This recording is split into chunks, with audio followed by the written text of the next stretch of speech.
ઠાકોર, તમે સનાતન ને કહેજો, સનાતન શેઠ ને કહેજો કે તમારી થાપણ ને હું જીવની જેમ સાચવીશ અને અહીંયા દરપત રાખી લગ્નનો નાવો લ્યો. ગટકા ગામથી તમને જલ્દી પાછા ફરો એવા આશીર્વાદ. દીકરી ચાલ.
ગુલાબનો અને બીજું વગડાનું જોને તું પણ દેવાલમના મનમાં વસે. અરે જોને નામ હમું જાઓ છે કેરી જઈ પૌરાણીના પાનેતરનું ઘૂંઘટ ઓઢાડો. પણ કયા હકથી ઘૂંઘટ ઉગાડું? મારા હાથ તો આ ચોંદડીના પાલવના હેવાયા છે. આયખાની આ અનમોલ રાત માટે તો એ પૌરાણી માવતરના ઊના આસુરા માથે પગલા માંડીને સાસરે આવી છે. આ એક રાતના જાગરણ માટે તો એ આખું આયખું ઓળઘોળ કરે છે. દીદી, એનામાંથી કયા અપાવ તો વેર વાળ્યું? મેં તો તારી ચુંદડીના છેડે મારો જીવ બાંધ્યો છે, પણ જગતના વ્યવહારે કોકના પાનેતર હારે ચિંતર બાંધ્યું. અરે આમ તો બધા જ જીવે પણ હૈયામાં બેસા અને હોઠ હસતા રાખી આવનારીના વાલને પ્રેમથી વધાવી લેવું એ તો સનાતન શેઠ તમારા જેવા મરજીવાનું જ કામ. સમજો સમજો તું કહેતી હોય તો પૂજા કરું, પણ જગત વ્યવહારની આ છેતરપિંડીની રહી રમી શકું નહીં. તમે ના જાઓ તો તમને રામ દોહાય. સમજો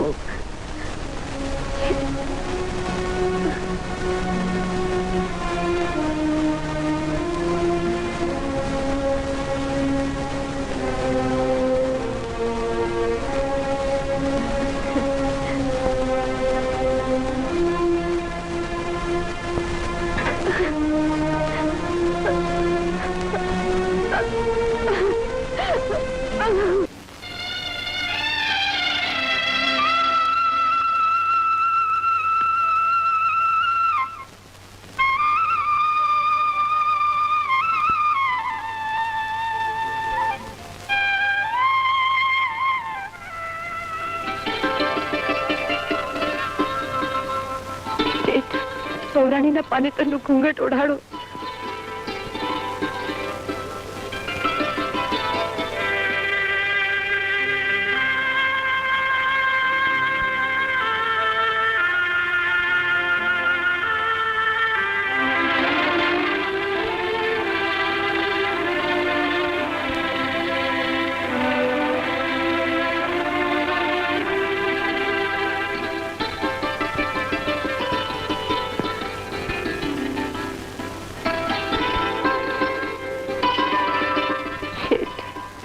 આયખાની આ અનમોલ રાત માટે તો એ પૌરાણી માવતરના ઊના આસુરા માથે પગલા માંડીને સાસરે આવી છે. આ એક રાતના જાગરણ માટે તો એ આખું આયખું ઓળઘોળ કરે છે.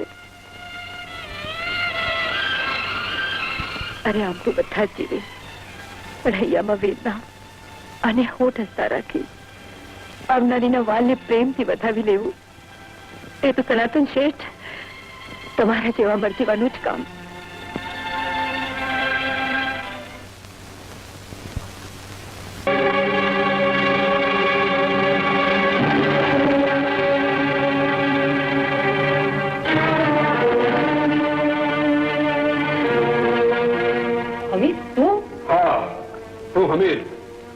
કડવી સાંભળ્યું છે કે સનાતન શેઠ ની સરાણી અને રાણી સમજુને એકાદ બે દિવસમાં સુવાવડાવવાની. હા, એનું તારે શું કામ છે? કામ વગર હમીર કોઈની ફોગટ ફેરો ખાતો નથી. કડવી સમજુને સુવાવડ નહીં સુવાવડ થઈ ગઈ. એટલે એટલું જ કે દીવો પ્રગટે એ પહેલા વલવાઈ જવો જોઈએ. તારે મારે આજે કાળા કરમ કરાવવા છે? એ મારાથી નહીં થાય હમીર. હમીર ફક્ત હા સાંભળવા ટેવાયેલો છે. કડવી જે કામ તારાથી નહીં થાય એ આ રૂપિયાની થેલી કરશે. રાખ. આવું પાપ મારાથી નહીં થાય હમીર. એ ફૂલ ખીલે એ પહેલા જ એને કચરી નાખવું પડશે. અને એમ નહીં થાય તો મારા જેવો ભૂંડો બીજો કોઈ નથી. કડવી જીવતા રહેવું હોય તો હમીર કે છે તે પ્રમાણે જ કરવું પડશે. પણ એકની એક વાત વારે વારે સાંભળવા માટે હમીર ટેવાયેલો નથી. યાદ રાખજે કડવી, એક વાર હમીર પોતે બોલે છે અને બીજી વાર એની બંદૂક.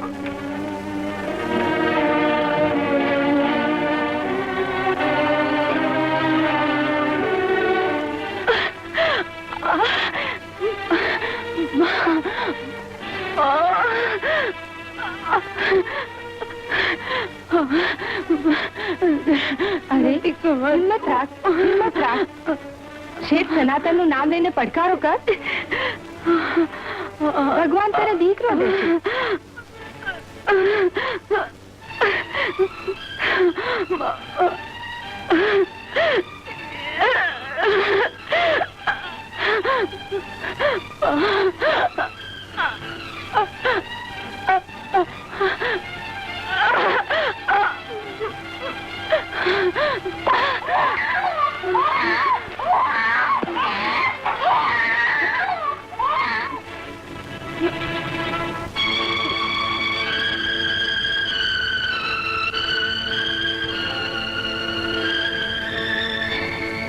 એક વાર હમીર પોતે બોલે છે અને બીજી વાર એની બંદૂક.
સમજુ બેટા, સમજુ.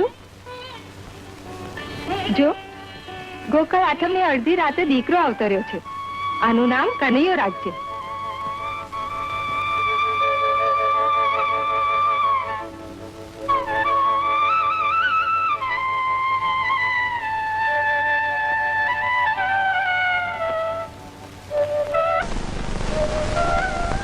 ભરીને હાકરું લઈ જાઓ. આવો દી તો માંડ માંડ કોક દી આવે. તમે હાકરું ખાજો, તમારા છોકરાઓને ખવડાવજો, આડોશ પાડોશ માં વેચજો. આ શેની સાકર વેચાય છે? શેઠ કુંવર તો નથી અવતર્યો ને? અરે કુંવર જ અવતર્યો છે. બોલી ગયો. અને કુંવરે પાછો કેવો કાન કુંવર.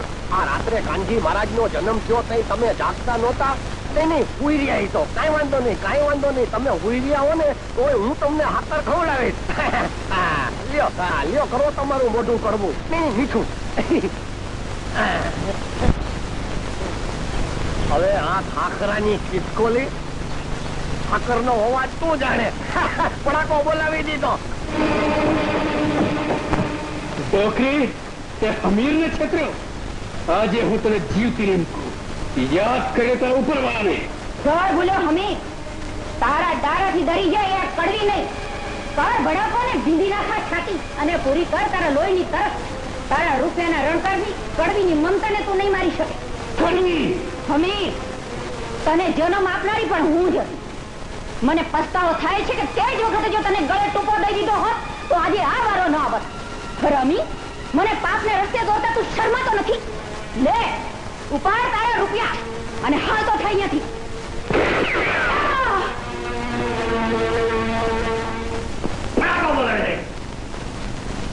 જમના જમના અરે જમના જલેબી ક્યાં છું? ઘરમાં કોઈ નથી. ખોપો પડી ગયો. આ મો ગદબ ને ચંદી ક્યાં ગયા? આપણા ફડાકા હતા. આખા ઘરમાં ફડાકો બોલાવી દીધા. જલેબી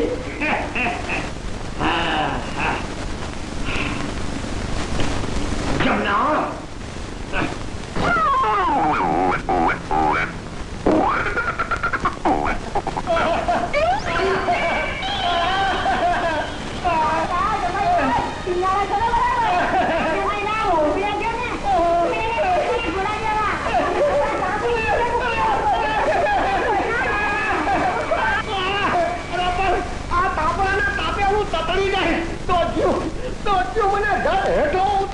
હું તમારી બજવીનો ફડાકો બોલાવી નાખીશ. અરે તું શું ફડાકો બોલાવતો હતો? અરે ફડાકો તો હું બોલાવી. અરે પણ આ વળી ત્રીજી ડોશી કોણ છે? એ આ મારી માં છે. આ મારી માં છે અને આ મારી માં છે. એક દીકરીને તીન ડોશિયા. આથી એક એક થી ચડે એવી. નહીં તો દેખાય છે આમાંથી એકેય ઉતરે એવી નથી. પણ હું તમને એમ પૂછું કે આ તમારા કુટુંબમાં નકરી ડોશિયું જ છે, કોઈ ડોહો નથી? નમૂનાનો એક હતો ઈ પણ ગયા વર્ષે ગુજરી ગયો. અરે ડોહા નો જીવે. બળમલા ડોહા ડૂકી જાય. ડોશિયો તમે તો ડોહાનો દુકાળ પાડ્યો. હવે તારે જીવવું હોય ને તો અમે કહીએ એમ કર. હા ને નહીં કરે ને તો જોવા જેવું થાય. હા અરે પણ એક વાર મને હેઠો ઉતરવા દો, પછી એવો ફડાકો બોલાવું કે તમે ત્રણેય જણીઓ જોવા જેવી નો રહ્યો. મારી દાદી હુયાણીએ તો હવે કરવાનું થયું. તો તમે તારું સાસુનું ગંદરીનું બે કરી નાખશું.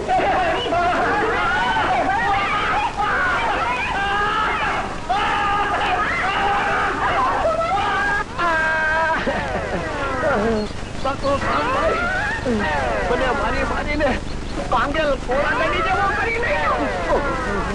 પણ વાંધો નહીં, સાધુ હું તને જોઈ લઈશ.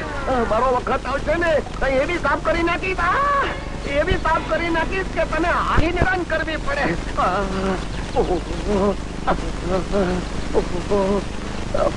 સત્યાનાશ જાય સાધુ રામભાઈ.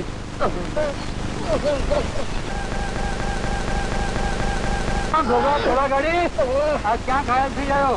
ભાઈ શું વાત કરું પોરી છે. આજ સુધી હું મારી હાઉ માથે ફડાકા બોલાવતો હતો. આજ મારી હાઉએ ભેગ્યું થઈને મારી માથે ફડાકો બોલાવી લીધો. આ 100 દાડા ઘોડાગાડી વાળા ને તો એક દાડો હાઉ નો. અરે પણ આમ ક્યાં જઈ આવ્યો? આમ ઓલા વાઘજી હોય પાસે આ ખખડી કે શરીરના હાંધા હરકા કરાવવા ગયો હતો. વાઘજી? અરે એ તો ઘોડા વૈદ છે. જાણું છું બોરીચા, જાણું છું.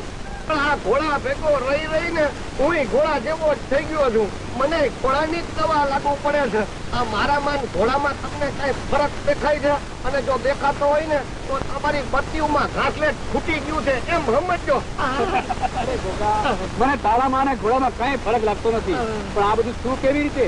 સાંભાઈ પોરીચા, મારી સાસુ સાંભાઈ, એના પથ્થરે મારી આ ભૂંડી દશા થઈ. તો સામભાઈ ને ઘરમાંથી કાઢી મૂક. અરે ભાઈ એને કાઢી મૂકી તો એની માં પાનબાઈ ને લઈને આવી. તો પાનભાઈ ને કાઢી મૂક. અરે ભાઈ એને કાઢી મૂકી તો એની માં માનબાઈ ને લઈને આવી.